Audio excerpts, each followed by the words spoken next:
आज सुनते हैं कार्तिक मास के बृहस्पति भगवान की कथा एवं आरती। तो एक बार बोलिए प्रेम से बृहस्पति भगवान की जय, लक्ष्मी माता की जय। की प्राचीन समय की बात है। भारतवर्ष में एक राजा राज्य करता था। वह बड़ा प्रतापी और दानी था। वह नित्य गरीबों और ब्राह्मणों की सेवा सहायता करता था। वह प्रतिदिन मंदिर में भगवान दर्शन करने जाता था, लेकिन यह उसकी रानी को अच्छा न लगता। न वह व्रत करती और न ही किसी को एक पैसा दान में देती। राजा को भी ऐसा करने से मना किया करती। एक समय की बात है कि राजा शिकार खेलने वन को चले गए। घर पर रानी और दासी थी। उस समय गुरु बृहस्पति साधु का रूप धारण कर राजा के दरवाजे पर भिक्षा मांगने आए। साधु ने रानी से भिक्षा मांगी तो वह कहने लगी, हे साधु महाराज, मैं इस दान और पुण्य से तंग आ गई हूँ। आप कोई ऐसा उपाय बताए जिससे यह सारा धन नष्ट हो जाए और मैं आराम से रह सकूं। साधु रूपी बृहस्पति देव ने कहा, हे देवी, तुम बड़ी विचित्र हो। संतान और धन से भी कोई दुखी होता है। अगर तुम्हारे पास अधिक धन है तो इसे शुभ कार्यों में लगाओ, जिससे तुम्हारे दोनों लोक सुधरे। परंतु साधु की इन बातों से रानी खुश नहीं हुई। उसने कहा कि मुझे ऐसे धन की आवश्यकता नहीं जिसे मैं दान में दूं तथा जिसको संभालने में ही मेरा सारा समय नष्ट हो जाए। साधु ने कहा, यदि तुम्हारी ऐसी इच्छा है तो जैसे मैं तुम्हें बताता हूँ तुम वैसे ही करना। बृहस्पतिवार के दिन तुम घर को गोबर से लिपना, अपने केसे को पीली मिट्टी से धोना, केसे को धोते समय स्नान करना, राजा से हजामत बनाने को कहना, भोजन में मांस मदिरा खाना, कपड़ा धोबी के यहाँ धुलने डालना। इस प्रकार 7 बृहस्पतिवार करने से तुम्हारा समस्त धन नष्ट हो जाएगा।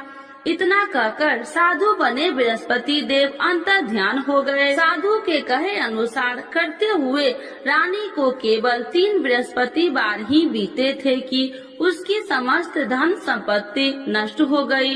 भोजन के लिए परिवार तरसने लगा। एक दिन राजा रानी से बोला, हे रानी, तुम यहीं रहो, मैं दूसरे देश को जाता हूँ, क्योंकि यहाँ पर मुझे सभी जानते हैं, इसीलिए मैं कोई छोटा कार्य नहीं कर सकता।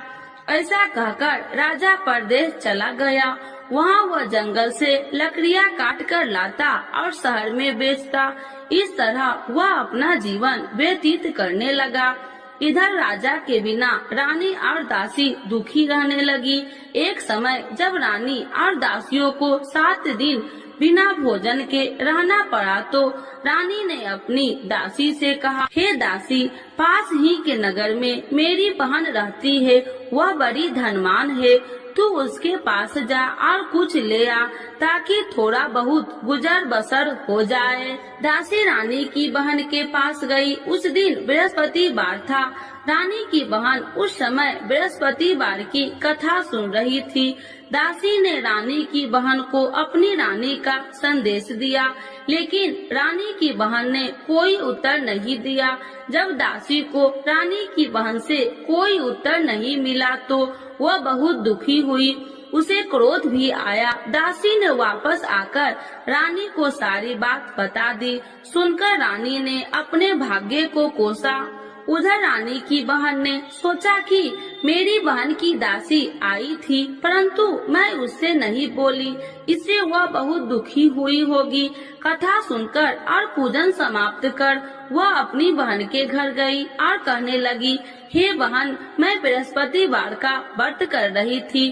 तुम्हारी दासी गई, परंतु जब तक कथा होती है तब तक न उठते हैं और न ही बोलते हैं, इसीलिए मैं नहीं बोली। कहो दासी क्यों गई थी? रानी बोली, बहन, हमारे घर अनाज नहीं था। ऐसा कहते कहते रानी की आंखें भर आई। उसने दासियों समेत भूखा रहने की बात भी अपनी बहन को बता दी। रानी की बहन बोली, बहन देखो, बृहस्पति देव भगवान सबकी मनोकामना पूर्ण करते हैं। देखो शायद तुम्हारे घर में अनाज रखा हो। यह सुनकर दासी घर के अंदर गई तो वहाँ उसे एक घड़ा अनाज का भरा मिल गया। उसे बड़ी हैरानी हुई क्योंकि उसे एक बर्तन देख लिया था। उसने बाहर आकर रानी को बताया। दासी रानी से कहने लगी, हे रानी, जब हमको भोजन नहीं मिलता तो हम व्रत ही तो करते थे, इसीलिए क्यों न इनसे व्रत और कथा की विधि पूछ ली जाए, हम भी व्रत किया करेंगे। दासी के कहने पर रानी ने अपनी बहन से बृहस्पतिवार व्रत के बारे में पूछा। उसकी बहन ने बताया, बृहस्पतिवार के व्रत में चने की दाल और मुनक्का से विष्णु भगवान का केले की जड़ में पूजन करे तथा दीपक जलाए, पीला भोजन करे तथा कथा सुने। इससे गुरु भगवान प्रसन्न होते हैं, मनोकामना पूर्ण करते हैं।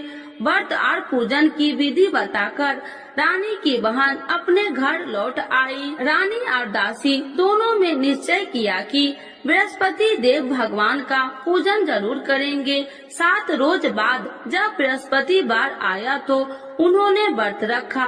घुड़सार में जाकर चना और गुड़ बिन लाई तथा उसकी दाल से केले की जड़ तथा विष्णु भगवान का पूजन किया। अब पीला भोजन कहाँ से लाए? दोनों बड़ी दुखी हुई, परंतु उन्होंने व्रत किया था, इसीलिए बृहस्पति देव भगवान प्रसन्न थे।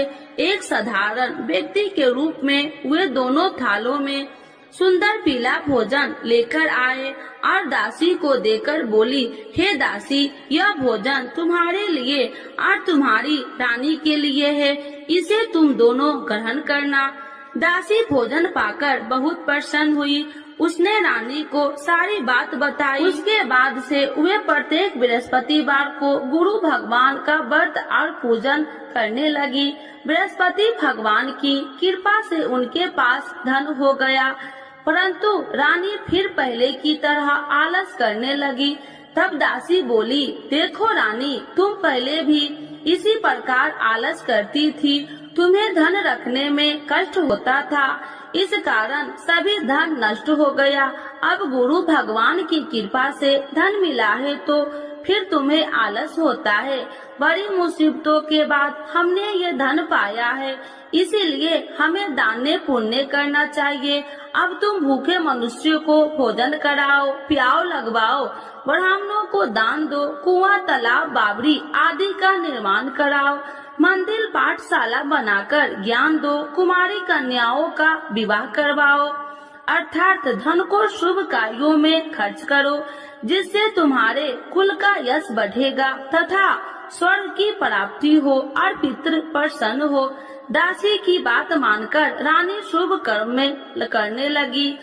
उसका यश फैलने लगा। एक दिन रानी और दासी आपस में विचार करने लगी कि जाने राजा किस दशा में होंगे, उनकी कोई खोज खबर भी नहीं है। उन्होंने श्रद्धा पूर्वक गुरु बृहस्पतिवार भगवान से प्रार्थना की, राजा जहाँ कहीं भी हो शीघ्र वापस आ जाए। उधर राजा परदेश में बहुत दुखी रहने लगा। वह प्रतिदिन जंगल से लकड़ियाँ बीन कर लाता और उसे शहर में बेचकर अपने दुखी जीवन को बड़ी कठिनता से व्यतीत करता। एक दिन दुखी हो अपनी पुरानी बातों को याद करके वह रोने लगा और उदास हो गया। उसी समय राजा के पास बृहस्पति देव साधु के भेष में आकर बोले, हे लकड़हारे, तुम इस सुनसान जंगल में किस चिंता में बैठे हो, मुझे बतलाओ। यह सुन राजा के नेत्रों में जल भर गया और साधु की वंदना कर राजा ने अपनी संपूर्ण कहानी सुना दी। महात्मा दयालु होते हैं। वे राजा से बोले, हे राजा, तुम्हारी पत्नी ने बृहस्पति देव के प्रति अपराध किया था, जिसके कारण तुम्हारी यह दशा हुई। अब तुम चिंता मत करो, भगवान तुम्हें पहले से अधिक धन देंगे। देखो, तुम्हारी पत्नी ने बृहस्पतिवार का व्रत प्रारंभ कर दिया है। अब तुम भी बृहस्पतिवार का व्रत करके चने की दाल व गुड़ जल के लोटे में डालकर केले का पूजन करो। फिर कथा कहो या सुनो, भगवान तुम्हारी सब मनोकामनाओं को पूर्ण करेंगे। साधु की बात सुनकर राजा बोले, हे प्रभु, लकड़ी बेचकर तो इतना पैसा भई नहीं बचता जिससे भोजन के उपरांत कुछ बचा सकूं। मैंने रात्रि में अपनी रानी को व्याकुल देखा है। मेरे पास कोई साधन नहीं जिससे उसका समाचार जान सकूं। फिर मैं कौन सी कहानी कहूँ, यह भी मुझको मालूम नहीं। साधु ने कहा, हे राजा, मन में बृहस्पति भगवान के पूजन व्रत का निश्चय करो। वे स्वयं तुम्हारे लिए कोई राह बना देंगे। बृहस्पतिवार के दिन तुम रोजाना की तरह लकड़ियाँ लेकर शहर में जाना। तुम्हें रोज से 2 गुना धन मिलेगा, जिससे तुम भली भांति भोजन कर लोगे तथा बृहस्पति देव की पूजा का सामान भी आ जाएगा। धीरे धीरे समय व्यतीत होने पर फिर बृहस्पतिवार का दिन आया। राजा जंगल से लकड़ियाँ काटकर शहर में बेचने लगा। उसे उस दिन और 2 दिनों से अधिक धन मिला। राजा ने चना गुड़ आदि लाकर बृहस्पतिवार का व्रत किया। उस दिन से उसके सभी कलेश दूर हुए। परंतु जब अगले गुरुवार का दिन आया तो वह बृहस्पतिवार का व्रत करना भूल गया।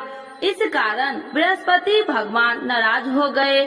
उस दिन उस नगर के राजा ने विशाल यज्ञ का आयोजन किया था तथा अपने समस्त राज्यों में घोषणा करवा दी कि सभी मेरे यहाँ भोजन करने आवे, किसी के घर चूल्हा न जले। इस आज्ञा को जो न मानेगा उसको फांसी दे दी जाएगी। राजा की आज्ञा अनुसार राज्य के सभी वासी राजा के भोजन में सम्मिलित हुए, लेकिन लकड़हारा कुछ देर से पहुंचा, इसीलिए राजा को उसको अपने साथ महल में ले गए। जब राजा लकड़हारे को भोजन करा रहे थे तो रानी की दृष्टि उस खूंटी पर पड़ी जिस पर उसका हार लटका हुआ था। उसे हार खूंटी पर लटका दिखाई नहीं दिया। रानी को निश्चय हो गया कि मेरा हार इस लकड़हारे ने चुरा लिया है। उसी समय सैनिक बुलाकर उसको जेल में डलवा दिया। लकड़हारा जेल में विचार करने लगा कि जाने कौन से पूर्व जन्म के कर्म से मुझे यह दुख प्राप्त हुआ है, और जंगल में मिले साधु को याद करने लगा। तत्काल बृहस्पति देव साधु के रूप में प्रकट हो गए और कहने लगे, अरे मूर्ख, तूने बृहस्पति देवता की कथा नहीं की, इसी कारण तुझे यह दुख प्राप्त हुआ है। अब चिंता मत कर, बृहस्पतिवार के दिन जेल खाने के दरवाजे पर तुझे 4 पैसे पड़े मिलेंगे। उनसे तू बृहस्पतिवार की पूजा करना तो तेरे सभी कष्ट दूर हो जाएंगे। अगले बृहस्पतिवार उसे जेल के द्वार पर 4 पैसा मिले। राजा के पूजा का सामान मंगवाकर कथा कही और प्रसाद बांटा। उसी रात्रि में बृहस्पति देव ने उस नगर के राजा को स्वप्न में कहा, हे राजा, तूने जिस जेल में बंद किया है उसे कल छोड़ देना, वह निर्दोष है। राजा प्रातः काल उठा और खूंटी पर हार टंगा देकर लकड़हारे को बुलाकर क्षमा मांगी तथा राजा के योग्य सुंदर वस्त्र आभूषण भेंट कर उसे विदा किया। गुरुदेव की आज्ञा अनुसार राजा अपने नगर को चल दिया। राजा जब नगर के निकट पहुंचा तो उसे बड़ा ही आश्चर्य हुआ। नगर में पहले से अधिक बाग, तालाब और कुएं तथा बहुत सी धर्मशालाएं, मंदिर आदि बने हुए थे। राजा ने पूछा कि यह किसका बाग और धर्मशाला है। तब नगर के सब लोग कहने लगे कि यह सब रानी और दासी द्वारा बनवाए गए हैं। राजा को आश्चर्य हुआ और गुस्सा भी आया कि उसकी अनुपस्थिति में रानी के पास धन कहां से आया होगा। जब रानी ने यह खबर सुनी कि राजा आ रहे हैं तो उसने अपनी दासी से कहा, हे दासी, देख राजा हमको कितनी बुरी हालत में छोड़ के गए थे, वह हमारी ऐसी हालत देखकर लौट न जाए, इसीलिए तू दरवाजे पर खड़ी हो जा। रानी की आज्ञा अनुसार दासी दरवाजे पर खड़ी हो गई और जब राजा आए तो उन्हें अपने साथ महल में लिवा आई। तब राजा ने क्रोध करके अपनी तलवार निकाली और पूछने लगी, बताओ यह धन तुम्हें कैसे प्राप्त हुआ। तब रानी ने सारी कथा कह सुनाई। राजा ने निश्चय किया कि मैं रोजाना दिन में 3 बार कहानी कहा करूँगा और रोज व्रत किया करूँगा। अब हर समय राजा के दुपट्टे में चने की दाल बंधी रहती तथा दिन में 3 बार कथा कहता। एक रोज राजा ने विचार किया कि चलो अपनी बहन के यहाँ हो आऊं।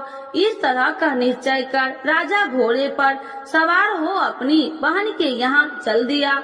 मार्ग में उसने देखा कि कुछ आदमी एक मुर्दे को लिए जा रहे हैं। उन्हें रोककर राजा कहने लगा, अरे भाइयों, मेरी बृहस्पतिवार की कथा सुन लो। वे बोले, लो हमारा तो आदमी मर गया है, इसको अपनी कथा की पड़ी है। परंतु कुछ आदमी बोले, अच्छा कहो, हम तुम्हारी कथा भी सुनेंगे। राजा ने दाल निकाली और कथा कहनी शुरू कर दी।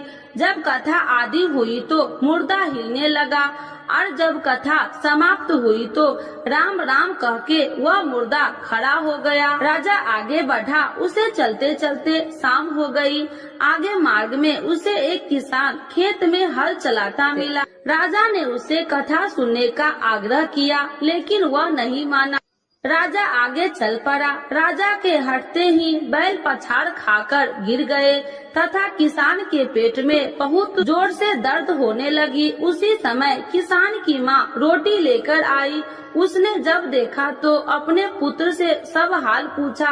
बेटे ने सभी हाल बता दिया। बुढ़िया दौड़ी दौड़ी उस घुड़सवार के पास पहुँची और उसने बोली, मैं तेरी कथा सुनूंगी, तू अपनी कथा मेरे खेत पर ही चलकर कहना। राजा ने लौटकर बुढ़िया के खेत पर जाकर कथा कही, जिसके सुनते ही बैल खड़े हो गए तथा किसान के पेट का दर्द भी बंद हो गया। राजा अपनी बहन के घर पहुंच गया। बहन ने भाई को खूब मेहमानबाजी की। दूसरे रोज प्रातः काल राजा जागा तो वह देखने लगा कि सब लोग भोजन कर रहे हैं। राजा ने अपनी बहन से जब पूछा, ऐसा कोई मनुष्य नहीं है जिसने भोजन नहीं किया हो, जो मेरी बृहस्पतिवार की कथा सुन ले। बहन बोली, हे भैया, यह देश ऐसा ही है। यहाँ लोग पहले भोजन करते हैं, बाद में कोई अन्य काम करते हैं। फिर वह एक कुम्हार के घर गई, जिसका लड़का बीमार था। उसे मालूम हुआ कि उसके यहाँ 3 दिन से किसी ने भोजन नहीं किया है। रानी ने अपने भाई की कथा सुनने के लिए कुम्हार से कहा। वह तैयार हो गया। राजा ने जाकर बृहस्पतिवार की कथा कही, जिसको सुनकर उसका लड़का ठीक हो गया। अब तो राजा को प्रशंसा होने लगी। एक दिन राजा ने अपनी बहन से कहा, हे बहन, अब मैं अपने घर जाऊंगा, तुम भी तैयार हो जाओ। राजा की बहन ने अपनी सास से अपने भाई के साथ जाने की आज्ञा मांगी। सास बोली, हाँ चली जा, मगर अपने लड़कों को मत ले जाना, क्योंकि तेरे भाई के कोई संतान नहीं है। बहन ने अपने भाई से कहा, हे भैया, मैं तो चलूंगी, मगर कोई बालक नहीं चलेगा। अपनी बहन को भी छोड़कर दुखी मन से राजा अपने नगर को लौट आया। राजा ने अपनी रानी से सारी कथा बताई और बिना भोजन किए वह सैया पर लेट गया। रानी बोली, हे प्रभु, बृहस्पति देव ने हमें सब कुछ दिए हैं, वे हमें संतान अवश्य देंगे। उसी रात बृहस्पति देव ने राजा को स्वप्न में कहा, हे राजा, उठ, सभी सोच त्याग दे, तेरी रानी गर्भवती है। राजा को यह जानकर बड़ी खुशी हुई। 9वें महीने में रानी के गर्भ से एक सुंदर पुत्र पैदा हुआ। तब राजा बोला, हे रानी, स्त्री बिना भोजन के रह सकती है, परंतु बिना कहे नहीं रह सकती। जब मेरी बहन आए तो तुम मुझसे कुछ मत कहना। रानी ने हाँ कर दी।